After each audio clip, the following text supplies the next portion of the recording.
नमस्कार। सतना रेडियो से मैं हूं आरजे विराट और आप सुन रहे हैं कार्यक्रम रूबरू सतना के सितारे। तो आज हम रूबरू होने जा रहे हैं हमारे शहर के जाने माने व्यक्ति शक्ति सिंह जी से। जी हाँ, तो जैसे इनका नाम है वैसा इनका काम भी है। तो आज जानेंगे कुछ अनसुनी कहानियां और कुछ स्वस्थ रहने की जानकारी। शक्ति भैया, सबसे पहले आप सतना रेडियो को अपने बारे में कुछ बताएं। मेरा नाम शक्ति सिंह तोमर है। रीवा रोड में मेरा स्काई जिम के नाम से जिम है, जो सन 2012 से मैंने अपना स्टार्ट किया था और अभी लगातार उसी को ही चला रहा हूँ। अगला प्रश्न मेरा आपसे ये है कि सतना में आप कब से हैं और कब आए आप सतना? एक्चुअली मेरे दादा यहाँ पे आए थे। हम लोग की पहले आरा मिल हुआ करती थी तोमर टिम्बर के नाम से। तो दादाजी ने यहाँ पे आरा मिल थी, तो हम लोग छतरपुर में रहते थे। फिर हम लोग सतना में आ गए, दादा आ गए तो फिर सब हम उनके साथ ही पापा और हम लोग सतना आ गए। फिर मेरी पैदाइश ही सतना की हुई, तो स्टार्टिंग से सतना में ही है। और वैसे गांव कहाँ है आपका? गाँव हम लोग का छतरपुर। मतलब आप छतरपुर के फिर सतना आके दादा आ गए तो फिर साथ में यहाँ आ गए दादा के साथ। तो शक्ति भैया, आपको क्या क्या पसंद है? आपकी हॉबीज क्या है? इसके बारे में आप हमें कुछ बताएं। हॉबीज में तो बस गेम के उसमें बॉडी बिल्डिंग ही अच्छा लगा, क्योंकि बॉडी बिल्डिंग देख के मैंने जिम स्टार्ट किया था। तो खेल में यही अच्छा लगता है। इसके अलावा रेसलिंग अच्छी लगती है स्पोर्ट्स में। और हॉबी में घूमना फिरना अच्छा लगता है। बाकी म्यूजिक का कोई खास शौक नहीं है, ना पेंटिंग, ऐसा कोई शौक नहीं है। घूमना और बॉडी बिल्डिंग करना। मतलब कि आप पूरी तरह से बॉडी बिल्डिंग के लिए ही समर्पित? हाँ, मतलब यही अच्छा लगता है। खाली समय पे यही करता हूँ और देखता भी इसी को हूँ ज्यादातर। तो पूरा टाइम इसी में। तो शक्ति भैया, आप सतना रेडियो को अपना एक ऐसा पल बताइए जब आप बहुत खुश रहे हो, क्योंकि सबके जीवन में ऐसा कोई ना कोई पल जरूर होता है। तो आप हमें बताइए। वो ऐसा पल जब मेरा बेटा शाश्वत हुआ था, तो वो जो एक्सपीरियंस था जब मैंने उसे पहली बार गोद में उठाया था, तो अभी तक वैसा एक्सपीरियंस मेरे को नहीं हुआ। उससे पहले मेरे को लगता था मेरी पहली ट्रॉफी जब मैं जीता था तब वो मेरा सबसे अच्छा पल था। पर जब मैंने अपने बेटे को अपनी गोद में उठाया था तो मेरी लाइफ का वो सबसे अच्छा पल था, जब मैंने पहली बार अपने बेटे को अपने गोद में उठाया था। वाह भैया, काफी अच्छा लगा सुन के। और इससे ये भी पता चलता है कि आप उसको काफी ज्यादा प्यार करते हैं। तो भैया, भी हमने आपका खुशी वाला पल तो जान लिया, लेकिन अब बारी है दुखी वाले पल की। तो कोई ऐसा पल बताइए जब आप काफी ज्यादा दुखी रहे हो, क्योंकि देखिए जीवन है और जीवन में दुख होता है तो सुख भी होता है। तो कुछ ऐसा पल बताइए जब आप काफी ज्यादा दुखी रहे हो। ऐसा वो पल था जब मेरी मम्मी हमें छोड़ के गई थी। उनको उससे पहले कब मेरे को लगता था कि मैं फेल हो गया या कंपटीशन हार गया तो मेरा बहुत दुख मेरे को महसूस होता था। पर जब मैंने अपनी मम्मी को खोया तो मेरी लाइफ का अब तक का सबसे ज्यादा बोलते हैं ना बुरा पल वो था जो मैंने उस समय महसूस किया था। तो मेरी लाइफ आपकी माँ आपके लिए एक ताकत थी। जो मेरी बॉडी बिल्डिंग स्टार्ट उन्हीं ने मेरी कराई थी। अच्छा। कि जिम जाना है, अच्छे से खाना है, तो उन्हीं ने मेरे को जिम भेजा था। मतलब उनका काफी बड़ा सपोर्ट था। हाँ, अगर मान लो आज अगर शक्ति भी अगर लोग जान रहे हैं तो मैं बोलूंगा मेरी मम्मी की वजह से जान रहा है। जी बिल्कुल, क्योंकि माँ से अनमोल तो कोई नहीं होता। और मेरी तरफ से सभी माताओं के लिए कुछ शब्द हैं। माँ, तुम्हारे पास आता हूं तो सांसें भीग जाती हैं, मोहब्बत इतनी मिलती है कि आंखें भीग जाती। चलिए, अगला प्रश्न आपसे ये है कि भैया, आप सच में एक बॉडी बिल्डर बनना चाहते थे या कुछ और बनना चाहते थे? मैं पहले रेसलिंग में जाना चाहता था, और उससे पहले मैंने एक बार 10th के एग्जाम के बाद मैं मिलिट्री में भी गया था भर्ती होने। पर वहाँ पे हो नहीं पाया मिलिट्री में। और रेसलिंग का सतना में कुछ है नहीं। पहले मेरे को जिम से कोई वो नहीं था, मेरे को रेसलिंग का मन था कि मैं रेसलर बनूं। पर सतना में अपने रेसलिंग को लेकर कोई नहीं है, उसके लिए जौलपुर आपको जाना पड़ता है। तो और घर वालों ने बाहर भेजा नहीं। फिर मैं बॉडी बिल्डिंग में आया। और आपके परिवार से कोई रेसलिंग में है क्या?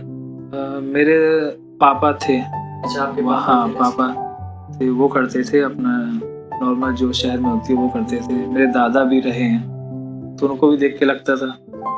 पर रेसलिंग का ही मन था, पर सतना में अच्छा नहीं होने की वजह से फिर जिम और बॉडी बिल्डिंग की ओर जाना पड़ा। जैसे आपके दिमाग में मिलिट्री भी आया तो हाँ। क्या आपके परिवार से मतलब नहीं। कोई ऐसा था जिसको देख के आपने ऐसा नहीं, सोचा? गन्स का शौक था, अच्छा, गन्स का। इसलिए मिलिट्री में जाने का मन था। अभी आपने अपनी माँ के बारे में बताया, तो कोई ऐसा गाना जो आप उन्हें डेडिकेट करना चाहते हो? एक पुरानी फिल्म का गाना है, न सर झुका के जियो न मुंह छुपा के जियो, अच्छा, अगर जीना है तो मुस्कुरा के जियो। मतलब ये गाना आपकी माता जी को पसंद था? हाँ, पसंद था और मेरे को भी काफी अच्छा लगता है जी। तो जब मैं ज्यादा वर्कआउट में अभी डिप्रेस होता हूँ, कुछ होता हूँ, तो इस गाने को अक्सर सुनता हूँ। तो इस गाने से काफी मैं मोटिवेट होता हूँ इस गाना सुन के। तो बिल्कुल सुनते हैं ये गाना। भैया के जीवन की कई सारी बातें हुई, अब जीवन को स्वस्थ बनाने की भी बातें करते हैं। भैया, अक्सर मैंने सोशल मीडिया में देखा कि काफी मोटे लोग, काफी पतले लोगों को आपने फिट किया है। तो मतलब कैसे आप इतना अच्छा रिजल्ट दे पाते हैं लोगों को? देखिए, मैं बेसिक चीजों पे भरोसा करता हूँ। मैं बच्चों का देखो पूरा मतलब उनका एक डाइट शेड्यूल होता है, आपने बना के दे दिया, उससे कोई आप बच्चे को एक्सरसाइज करवा दो 1 घंटा 2 घंटा, उससे कोई बच्चा मोटा पतला नहीं होता। लोग बोलते हैं, ट्रेनर बोलते हैं बच्चा उनको फॉलो करे, नहीं, आपको बच्चे को फॉलो करना पड़ता है। बच्चा कितने बजे उठ रहा है, कितने बजे सो रहा है, क्या खा रहा है, ये उसको नहीं, आपको मालूम होना चाहिए। आपका मेरे पास अपने पूरे स्टूडेंटों की डाइट चार्ट है, कितना खाते हैं, क्या खाते हैं, कितने बजे खाते हैं, कितने बजे उठते हैं, यहाँ तक कि सोने तक का मेरे पास इनकी टाइमिंग, इनके खाने की फोटो मेरे को अपने हर बच्चे का मालूम है। तो मैं नहीं बोलता बच्चा मेरे को फॉलो करे, मैं अपने लगभग सारे बच्चों को फॉलो करता हूँ और उसी से आपके जितने भी स्टूडेंट्स हैं उनमें आप क्या है कि पूरी तरह से ध्यान देते हाँ, हैं उनके पूरे शेड्यूल को। मैं अपने बच्चों को नहीं बोलता मेरे को फॉलो करो, और जो बच्चा अच्छा रिजल्ट निकालता है अपने आप उसमें ध्यान ज्यादा जाता है, तो अपन लोग उसको और ज्यादा फोकस होते जाते हैं कि हाँ ये बच्चा सही में एक्सरसाइज करने आया है, रिजल्ट के लिए आया है कि सिर्फ टाइम पास करेगा। वो तो पहली मीटिंग में बच्चे को देख के मालूम पड़ जाता है कि बच्चा कितनी आगे तक जाएगा। वही रहता है कि कई बच्चे रास्ते में जब अच्छे होने लगते हैं तो भटक जाते हैं, डाइट से हट जाते हैं, पार्टी करना, चीट बाइट करना, घूमना, इसमें आ जाते हैं, तो आपको बच्चों को डांटना भी पड़ता है। तो डांट भी बच्चे खाते रहते हैं, पर अच्छी बात ये है कि मेरे को अच्छे स्टूडेंट मिल जाते हैं तो अच्छा रिजल्ट निकल के आता है। तो भैया, जहाँ तक अभी हम बातें कर रहे हैं फिटनेस की, तो फिटनेस में क्या मतलब बहुत से ऐसे लोग भी आते होंगे जो बाहर का कुछ खाना या उनके लिए ऐसा कुछ वर्जित रहता होगा। देखिए, हेल्दी लाइफस्टाइल जीने के लिए अक्सर बच्चे बोलते हैं कि हम कब तक डाइट करेंगे। डाइट अक्सर ये बहुत कॉमन क्वेश्चन होता है बच्चों का कि हम कब तक डाइट करेंगे। एक तो बच्चों को डाइट का मतलब नहीं मालूम है। डाइट का मतलब है साफ खाना खाना।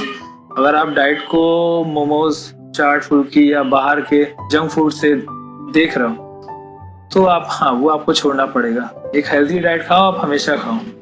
जैसे डॉक्टर भी बोलता है कि मैदा, बेसन, मीठा नहीं खाना है, और वही चीज मैं बोलता हूँ। इतना ही है, बाकी डाइट का कोई ऐसा डे नहीं होता है, ये कोई एक ट्रेनिंग शेड्यूल नहीं है कि आपका 3 महीने की आपका कोर्स है या 4 महीने का कोर्स है। ये तो एक हेल्दी लाइफस्टाइल जीने का एक क्या बोल सकते हैं इसको, हेल्दी लाइफस्टाइल। आप कब तक जीना चाहते हो, आपको ये कोर्स नहीं लो ये समझ के आओ कि जिम कि मैं 3 महीने जाऊंगा फिट हो जाऊंगा, नहीं।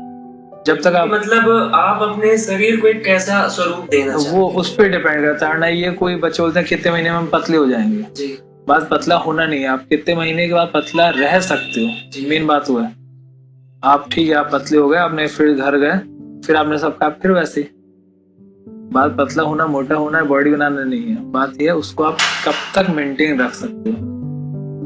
मतलब कहीं ना कहीं एक हेल्दी व्यक्ति के लिए ये बाहरी चीजें खाना सही नहीं हो। और बात ये है कि उस हेल्दी व्यक्ति को भी मालूम है, आजकल मैं नहीं मानता किसी को नहीं मालूम कि मेरे को समोसे नुकसान करेंगे या मोमोज मेरे को नुकसान करेगा, सबको मालूम है। इतने अवेयरनेस सब में है, पर वो सुनना आप अपने ट्रेनर के मुंह से या डॉक्टर के मुंह से चाहते हैं कि वो बोले। वरना सबको मालूम है मीठा खाने से मोटे होते हैं, चावल खाने से मोटे होते हैं, फिर भी खाते हैं।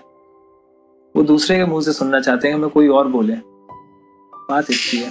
तो एक हेल्दी बॉडी के लिए आप मतलब लोगों को क्या संदेश देंगे कि कैसा क्या डाइट है? देखिए, इसके लिए सिंपल डाइट है। अर्ली ब्रेकफास्ट हमारा हैवी होना चाहिए। लंच में हमारा एक बार में एक अनाज होना चाहिए। अनाज के जैसे हम दाल चावल रोटी सब्जी सब रख लेते हैं, तो उसमें एक अनाज होना चाहिए। आप रोटी लें या चावल लें, एक चीज़ लें, दोनों ना लें। और रात को हल्के से हल्का खिचड़ी खा लें, दलिया खा लें, जितना लाइट खाना खाएं, क्योंकि आपको सोने के लिए एनर्जी की जरूरत नहीं है, आपको खाना है और सो जाना है। और लोग इसका जस्ट उल्टा करते हैं। क्योंकि भैया अभी ऐसा देखा जा रहा है कि एक जो ऐसा ये दौर चल रहा है जिसमें काफी लोग बहुत ज्यादा बीमार पड़ रहे हैं, मतलब बीपी, शुगर, है ना, डायबिटीज, ना जाने और कितनी बीमारियां हैं। तो इससे मतलब कैसे बचा जा सकता है? आप कुछ ऐसा संदेश दें लोगों को। बचने का ये है कि बस अपने पे ध्यान रखना है। आपको जो चीज है आप जानते हो नुकसान करेगी, आप उसके बाद भी उसे ना खाएं। सीधा है कि आपको डॉक्टर से लेकर हर कोई यही बोलता है आपको मीठा और ऑयल नहीं खाना, उसके बाद भी आप खा रहे हो। आपको जितने अवेयरनेस आपको है, आपसे उतना ही अपना ध्यान दे लोगे तो आप फिट रहोगे। बाहर का जंक फूड कम से कम खाएं, घर का खाएं, जो खाएं घर का खाएं। बाहर का खाएंगे तो आपको ये सब कोलेस्ट्रॉल से लेके बीपी, थायराइड और ये सब होना ही होना है। उससे आपको कोई नहीं रोक सकता। आज नहीं होगा, कल होगा, होगा जरूर। मतलब यही है कि अगर आप स्वस्थ रहना तो घर का खाना, साधारण भोजन करें, घर का करें, डीप फ्राई चीजों से दूर रहें। तो अभी आप सबने जाना कि कैसे हमें संतुलित भोजन का सेवन करना चाहिए और बीमारियों से बचना चाहिए। तो भैया कैसा क्या आपका सफर रहा और क्या क्या आपके अचीवमेंट्स रहे आपकी जिंदगी में? मैंने 99 में मैंने जिम ज्वाइन कर लिया था। तब मेरी उम्र 15 साल समथिंग थी।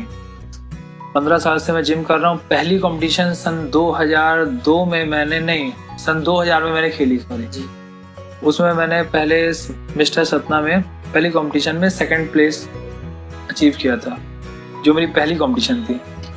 उसके बाद फिर ये जर्नी मेरी चलती रही। फिर मैंने मिस्टर सतना कई बार जीता हूँ, 2 से 3 बार मिस्टर सतना जीता हूँ। मिस्टर विंद 2 बार जीता हूँ। मिस्टर महाकौशल जीता हूँ। मिस्टर MP 2 बार जीता हूँ। मिस्टर MP बेस्ट पोजर 1 बार जीता हूँ। नेशनल में मेरा 10th रैंक लगी है। अभी मेरा लास्ट गेम हुआ था बैतूल में, मिस्टर MP। हाँ, उसमें मैंने सेकंड प्लेस सेव किया था, जो लास्ट है मेरा अचीवमेंट था। तो उसके अलावा छोटे मोटे कई कंपटीशन हुए हैं जो मिस्टर MP के कई बार खेले हैं। पर मेन अचीवमेंट मेरा जो मिस्टर MP 2 बार में बना। मिस्टर MP में मेरा बेस्ट मस्कुलर था और मिस्टर MP में ही मेरा बेस्ट पोजर रहा हूँ। और मिस्टर सतना कई बार है और जो छोटे मोटे हैं वो अलग है। मेन है मेरे ये रहे। वो तो गोला स्कूल के दिनों में भी आप इन सब चीजों में भागीदार थे? स्कूल में तो गोला फेंक एक बार खेला था, उसमें आया था सेकंड मेरा। बाकी स्कूल में इतना स्पोर्ट्स में एक्टिव नहीं था मैं, क्योंकि 10th क्लास से इसमें बॉडी बिल्डिंग में जुड़ गया, तो बस तब से यही कर रहा हूँ। और उसके बाद कोई और गेम ना अच्छा लगा ना खेला, तो सारे इसी गेम में पूरी तरह से। और बाकी जो आपके यहाँ पे जो स्टूडेंट्स आते हैं, तो क्या उनको भी आप आगे के लिए कुछ ऐसा मतलब खेलने के लिए भेजते हैं कहीं बाहर? हाँ, मेरे स्टूडेंट अभी 2 स्टूडेंट मेरे बाहर गए खेलने। एक मिस्टर MP में उसने सेकंड प्लेस किया था, वो लड़का था। और एक ने भी मिस्टर MP में फर्स्ट प्लेस किया था सन 2000, पिछले लॉकडाउन के पहले जो कंपटीशन हुआ था उसमें अपना सेकंड प्लेस सेव किया था। फिर लॉकडाउन चल रहा है, अब हम आगे की तैयारी करेंगे। जो अभी सतना में मिस्टर सतना होने वाला है 20 फ़रवरी की, अब उसके लिए अपने मतलब खिलाड़ी अपन तैयार कर रहे हैं। मतलब लोगों को फिट करने के साथ साथ आप उनको आगे भी भेजते हैं? हाँ, जो लोग हैं जो चाहते हैं इस फील्ड में अपना नाम बनाना या जो बॉडी बिल्डिंग से प्यार करते हैं उनको, मतलब जो लोग आगे बढ़ना चाहते हैं। हाँ। तो अभी हम सब ने इनके अचीवमेंट्स के बारे में जाना। मेरा अगला सवाल भैया आपसे ये है कि कुछ ऐसा मोटिवेशनल चीज बताइए जिसे सुनकर सतना के लोगों को प्रेरणा मिले, ताकत मिले। कुछ ऐसा उन्हें बताइए। मैं बस ये बोलना चाहूँगा जिस पे मैं बिलीव करता हूँ या जिसको मैं मानता हूँ, वो वर्डिंग है वीर भोग वसुंधरा। वीर भोग वसुंधरा का मतलब है जो वीर है, जो योग्य है, वही इस वसुंधरा का मतलब एक दुनिया का, समाज का भोग कर पाएगा। स्वस्थ हो तभी आप, जब स्वस्थ हो तभी आप इस जितने दुनिया में सुख हैं आप उनको भोग कर पाओगे। आप स्वस्थ नहीं हो, आप हॉस्पिटल में लेटे हो, तो आपके लिए पैसा किसी काम का नहीं है, आपकी प्रॉपर्टी किसी काम की नहीं है, और एक ही लॉ, एक ही नियम ये चला आता है, स्वस्थ आदमी ही इस दुनिया के सुखों का भोग कर पाएगा। तो अपनी लाइफ में यही रखिएगा, वीग भोग वसुंधरा। आप सब हमें सुन रहे हैं, इसके लिए बहुत बहुत धन्यवाद आप सबका। और अब ये रूबरू कार्यक्रम का अंतिम प्रश्न होगा। तो भैया आप हमें ये बताइए कि सतना रेडियो के माध्यम से सतना वासियों को आप क्या संदेश देना चाहते हैं? कल पे मत बैठे रहें, हम कल करेंगे, कल करेंगे, ठंडी खत्म हो जाए तब करेंगे, बरसात निकल जाए तब करेंगे, शादी घर में हो जाए तब करेंगे, अभी बहुत हमें काम है, बिजनेस बहुत है। वो अगर आप इस पे बैठे रहेंगे आप कभी कुछ नहीं कर पाएंगे। आपको उठना पड़ेगा, आपको करना पड़ेगा, फिजिकल एक्टिविटीज आपको करनी पड़ेगी, तभी आप फिट रहेंगे। अभी ये चीज मैं बोल रहा हूँ तो सुन लीजिए, वरना यही चीज फिर आपका डॉक्टर बोलेगा तो आपको सुननी पड़ेगी। आपको उठना ही पड़ेगा। आप कल पे जब तक टालते रहेंगे और वो कल कभी किसी का नहीं आया। तो यही बोलूंगा, फिट रहिए, बाहर की चीजें अवॉइड करिए, अच्छा खाइए, अपना ध्यान रखिए। तो भैया को सुन के काफी अच्छा लगा होगा, आशा करता हूँ काफी प्रेरणा मिली होगी, और कैसे हमें अपने शरीर को सुरक्षित रखना चाहिए ये भी आपको जानने को जरूर मिला। तो ऐसे ही रूबरू में हम आपको नए नए सितारों से मिलवाते रहेंगे, आपको जानकारियां प्राप्त करवाते रहेंगे। सुनते रहिए सतना रेडियो।